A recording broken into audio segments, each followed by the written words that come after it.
Hello दोस्तों, कैसे हैं आप सभी। आज हम लोग पढ़ेंगे बौद्ध धर्म से रिलेटेड जितना भी क्वेश्चन पूछा गया है एग्जाम में उसके बारे में। देखिए, पढ़ने के लिए तो बहुत सारा है, लेकिन हम लोग शॉर्ट में पढ़ेंगे जो एग्जाम में बार बार पूछा जाता है। एसएससी, रेलवे, स्टेट एसएससी में, पुलिस, छोटे छोटे जॉब में, सब में पूछा जाता है। यूपीएससी के लिए नहीं है भाई ये, ठीक है। चलिए आगे देखते हैं, पढ़ते हैं हम लोग। पहला नंबर क्या है कि गौतम बुद्ध। तो गौतम बुद्ध का पूछे कि जन्म कब हुआ था। कब हुआ था? 563 ईसा पूर्व में। कब हुआ था? 563 ईसा पूर्व में। कहाँ पर हुआ था? लुम्बिनी में। कहाँ पर हुआ था? लुम्बिनी में। लुम्बिनी कहाँ है? कपिलवस्तु के निकट है, जो नेपाल में है, ठीक है। पूछेगा पिता, तो पिता का नाम क्या था? सुधोधन था। क्या नाम था? सुधोधन। किस वंश से था? शाक्य वंश से। किस वंश से? शाक्य वंश से। माता का नाम क्या था? माया देवी, महामाया देवी जो भी बोलिए, माया देवी। और किस वंश से था? कौल्य वंश से, ठीक है। यदि आपको पूछे कि गौतम बुद्ध किस वंश से थे, देखिए माता तो कोलिया हो गया और पिता शाक्य, तो पिता पर डिपेंड करेगा ना, तो इसलिए पूछे कि गौतम बुद्ध किस वंश से थे, तो क्या बोलेंगे? शाक्य वंश से, ठीक है। इनका जो बचपन का नाम था वो क्या था? सिद्धार्थ। इसका जो पुत्र का नाम क्या था? राहुल। पत्नी का नाम क्या थे? अशोधरा, ठीक है। ये सब सब में एग्जाम में पूछा गया, ठीक है। 29 वर्ष की उम्र में उसने क्या किया? गृह त्याग दिया, ठीक है। तो गृह जो त्याग दिया होगा, तो इसको क्या बोला जाता है? महाभिनिष्क्रमण। गृह त्याग को क्या बोला जाता है? महाभिनिष्क्रमण। और जो उसका जो सारथी थे उसका नाम क्या था? चन्ना। आगे पढ़ेंगे। और देखिए, अलार कलाम, कालाम जो भी पढ़ना, वो गुरु थे। गौतम बुद्ध के क्या थे? गुरु थे, ठीक है। बोध गया किस लिए फेमस है? वहां पर ज्ञान की प्राप्ति हुआ था। गौतम बुद्ध को क्या हुआ था? ज्ञान की प्राप्ति हुआ था, जो निरंजना नदी के किनारे है, ठीक है, जिसे फाल्गु नदी भी कहते हैं, ठीक है। पहला उपदेश कहाँ पर दिया था? सारनाथ में। कहाँ पर दिया था? सारनाथ में। सारनाथ कहाँ पर है? वाराणसी है। यहीं पर धाम में स्तूप है, आगे पढ़ेंगे, ठीक है। और जो पहला उपदेश दिया था उसको धर्म चक्र परिवर्तन कहते हैं। क्या बोलते हैं? धर्म चक्र परिवर्तन कहते हैं, ठीक है।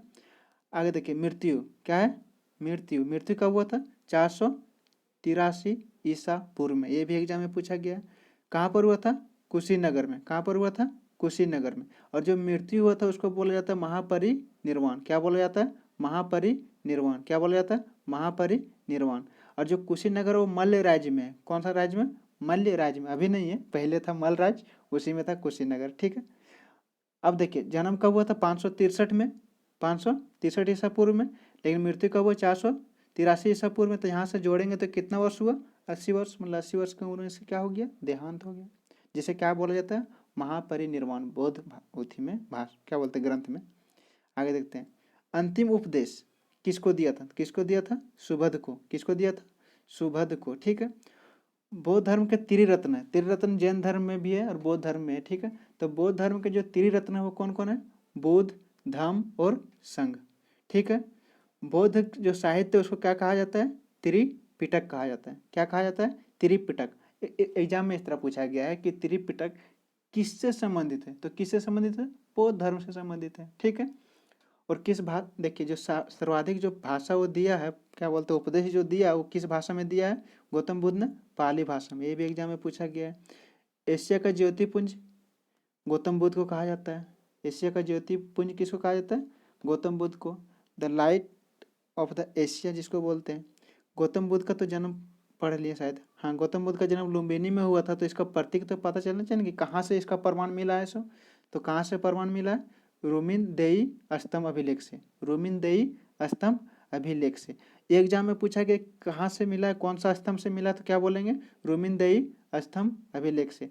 और क्या पूछा गया है कि वो किस काल में था? काल नहीं बोल सकते, किस शासक के समय था, तो मौर्य काल के समय था। और मौर्य काल में अशोक ने बनवाया था। किसने बनवाया था? अशोक ने बनवाया था। किसने बनवाया था? अशोक ने बनवाया था। कौन सा स्तंभ को? रुमिनदई स्तंभ अभिलेख को। वो लुम्बिनी में इसका जन्म हुआ था, इसका प्रतीक है, इसका प्रमाण है। सर्वाधिक उपदेश कहाँ पर दिए थे? श्रावस्ती में। श्रावस्ती कहाँ पर है? कौशल राज्य जो था पहले, उसके बारे में, ठीक है। सप्तकर्णी गुफा कहाँ है? सप्तकर्णी गुफा। सप्तकर्णी गुफा कहाँ पर है? राजगिरा में। कहाँ पर है? राजगिरा में। राजगिरा कहाँ है? बिहार में। त्रिपिटक ग्रंथ बौद्ध धर्म से संबंधित है, ठीक है। अब नागार्जुन के बारे में थोड़ा समझ लीजिएगा कि ये भी बौद्ध धर्म से संबंधित है, ठीक है। क्या बोला कि भारत का जो आइंस्टीन, इसी को कहा जाता है बौद्ध धर्म को ही, बौद्ध धर्म को बोलते हैं। नागार्जुन को भारत का आइंस्टीन कहा जाता है। नागार्जुन ने शून्यवाद के सिद्धांत का प्रतिपादन किया था, उसी को माध्यमिक बोलते हैं। ठीक है, आगे देखते हैं।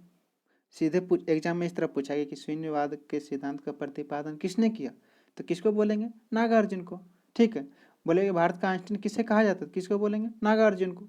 ठीक, आगे देखते हैं। हाँ, बौद्ध धर्म से कुछ विश्वविद्यालय है, उसमें देखिए क्या है, विक्रमशिला विश्वविद्यालय कहाँ पर है? बिहार में। नालंदा विश्वविद्यालय कहाँ पर है? बिहार में। नालंदा विश्वविद्यालय का स्थापना किसने किया था? कुमारगुप्त प्रथम ने। कुमारगुप्त प्रथम ने, वो गुप्त शासक थे।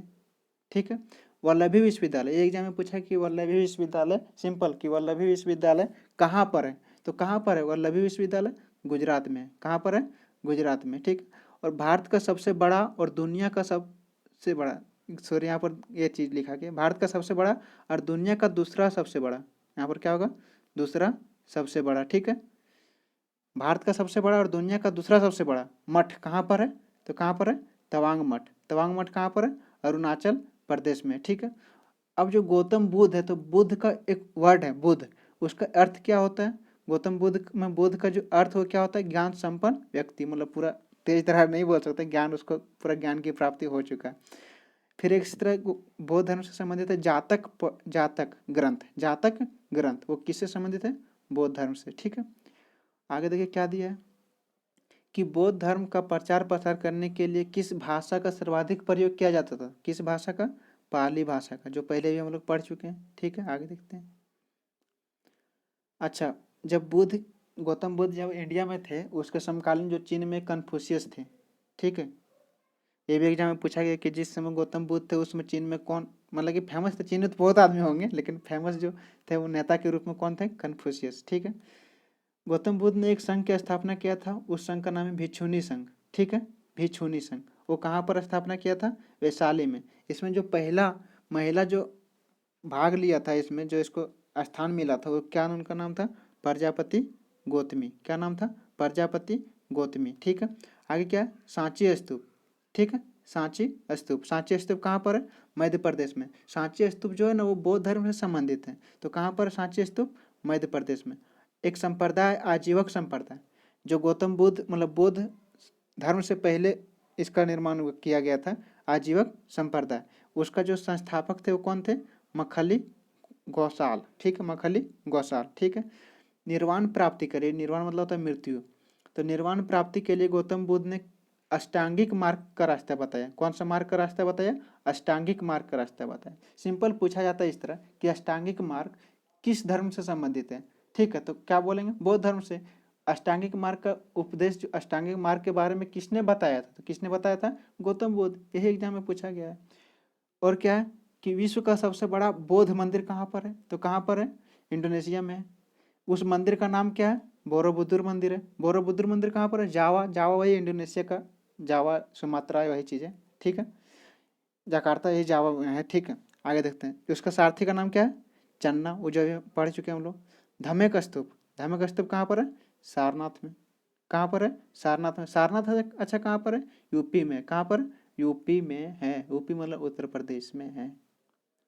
आगे देखते हैं। ये देखिए, इसको भी कुछ भी करना है या नहीं करना हमको नहीं पता, लेकिन इसको स्क्रीनशॉट मार के कम से कम 2 बार आप लोग पढ़ लीजिएगा, क्योंकि इसमें जितना भी पॉइंट दिया गया है सभी पॉइंट एग्जाम में पूछा गया। ठीक है, बौद्ध संगीतियाँ। प्रथम बौद्ध संगीतियाँ कहाँ कब हुई थी? 483 ईसा पूर्व। अब सोचिए कि 483 ईसा पूर्व में तो मृत्यु हो गया था गौतम बुद्ध का, तो गौतम बुद्ध के मृत्यु के तत्परांत मतलब उसके तुरंत बौद्ध संगीतिया की स्थापना किया गया था प्रथम। वो किस स्थान पर? राजगिरा में। इसका अध्यक्ष कौन था? महाकश्यप। शासक कौन थे? अजातशत्रु। 4 है, 1 2 3 4, चारों पूछा गया एग्जाम में। द्वितीय बौद्ध संगीतिया कब हुई थी? 383 ईसा पूर्व। ईयर याद करके रखना है। ठीक है, 383 ईसा पूर्व। स्थान कौन था? वैशाली। ठीक है, अध्यक्ष कौन था? सुबुकामी। ठीक है, शासक कौन थे? काला शोक। तृतीय कब था? 247 ईसा पूर्व। स्थान कहाँ था? पाटलिपुत्र। अध्यक्ष कौन थे? मोगलितपुत्र। शासक कौन था? अशोक। चौथा कुंडलवन, जम्मू कश्मीर। अध्यक्ष कौन थे? वसुमित्र। और अश्वघोष उपाध्यक्ष थे। शासक कौन थे? कनिष्क। और यही चौथा जब बौद्ध संगीतियाँ हुए थे तब बौद्ध धर्म में जो था हीनयान और महायान संप्रदाय में बट गया था, यही चतुर्थ बौद्ध संगीतियाँ में। ठीक है, अब इसमें जितना भी गोल किए हैं सब एग्जाम में पूछा गया है, कोई भी ना कोई एग्जाम में सब पूछा गया है, इसलिए आप लोग 1 से 2 बार अच्छा से देख लें इसको। ठीक है, आगे देखते हैं। इसमें देखिए बौद्ध के जीवन से संबंधित बौद्ध धर्म के प्रतीक कुछ कुछ है। जैसे एग्जाम में पूछा कि जन्म में क्या क्या कमल और सांड, पूछे कि जो बौद्ध धर्म के जो सांड है जो है बुल जो है वो किस घटना को क्या बोलते हैं प्रतीक करता है, तो किसको बोलेंगे? जन्म को। घोड़ा किसको? गिरत्याग को। ठीक है, पीपल और बोधि वृक्ष किसको? ज्ञान को। वही बोध गया में बोधि वृक्ष के ही नीचे ज्ञान की प्राप्ति हुआ था। पद चिन्ह किसको? निर्वाण को। ठीक है, मतलब ये चारों में से कौन कौन पूछा गया वो भी बता देते हैं हम आप लोग को। एक जन्म वाला पूछा गया, गिरत्याग पूछा गया, ये वाला भी पूछा गया, तीनों पूछा गया, इसलिए तीनों आप लोग पढ़ लेंगे अच्छा से। थैंक यू दोस्तों, आज इतना ही। यदि आपको अच्छा लगा होगा तभी इसको लाइक करें, यदि अच्छा नहीं लगा होगा तो इसको क्या करेंगे? डिसलाइक करेंगे। और डिसलाइक क्यों करेंगे वो आप लोग कमेंट में बताएंगे। और यदि आप लोग को अच्छा लगे तो कम से कम 1 से 2 जन के पास, मतलब स्टूडेंट्स के पास जो पढ़ने वाला हो उसके पास भेजें, ताकि वो भी पढ़ के कुछ सीखे और कुछ नहीं, है ना। थैंक यू भाई, जय हिंद।